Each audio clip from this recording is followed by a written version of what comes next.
Dari sekian banyak profesi hukum di Indonesia, saya memilih untuk menjadi advokat.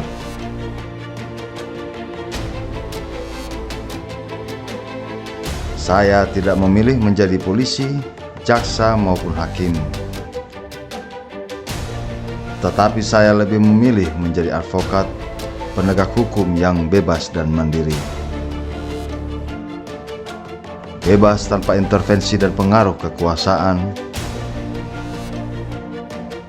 mandiri tanpa takut pada penguasa. Saya, Rapen Sinaga, advokat yang siap menjunjung tinggi kebenaran dan keadilan di atas segala-galanya. Kembali lagi dalam Sisi Gelap. Langkah KPK menangkap sejumlah pejabat pelaku tindak pidana korupsi dengan cara operasi tangkap tangan memang harus kita apresiasi. Tapi sebaiknya KPK tidak hanya mengejar operasi tangkap tangan. KPK dengan segala kewenangan yang dimilikinya harusnya dapat melakukan hal yang lebih bagus lagi ketimbang hanya sekedar OTT. Saya sudah berapa kali, tak terhitung lagi banyaknya, melaporkan dugaan tindak pidana korupsi yang dilakukan dalam proses pengadaan barang dan jasa. Namun sampai saat ini tidak ada yang di follow up atau tidak ada progres daripada KPK. KPK menanyakan kepada saya apakah ada bukti penerimaan uang, suap atau gratifikasi. Bagaimana kita bisa mengetahui ada suap atau gratifikasi?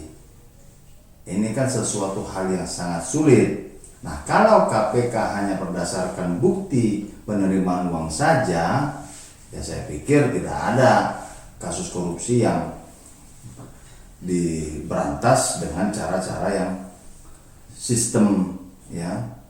Karena pengadaan barang dan jasa adalah perilaku koruptif yang secara terstruktur, sistematis dan masif dilakukan.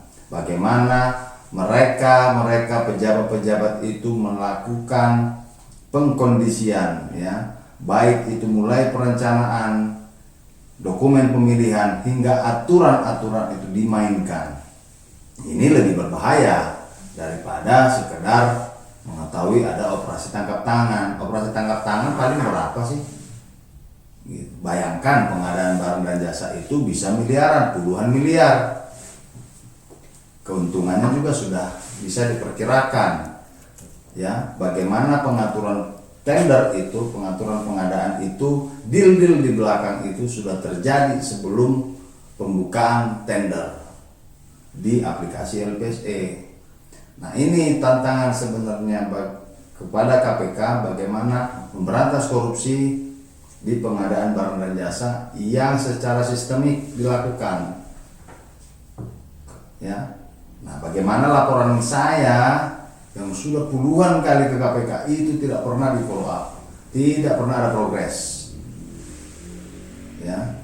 Apakah jangan-jangan KPK tanpa sepengetahuan saya turun sendiri, ngecek ke lapangan, ini kira-kira bisa dibagi atau enggak, bisa dibelah atau enggak? Jangan-jangan ini kan dugaan. Sebagai masyarakat yang peduli terhadap pemberantasan tindak pidana korupsi, sebagai pengadu mestinya dilindungi, ya. Jadi wajar saja ketika saya beranggapan demikian. Nah, bagaimana menurut sahabat RSP? Silakan komen di kolom komentar. Habis gelap terbitlah terang.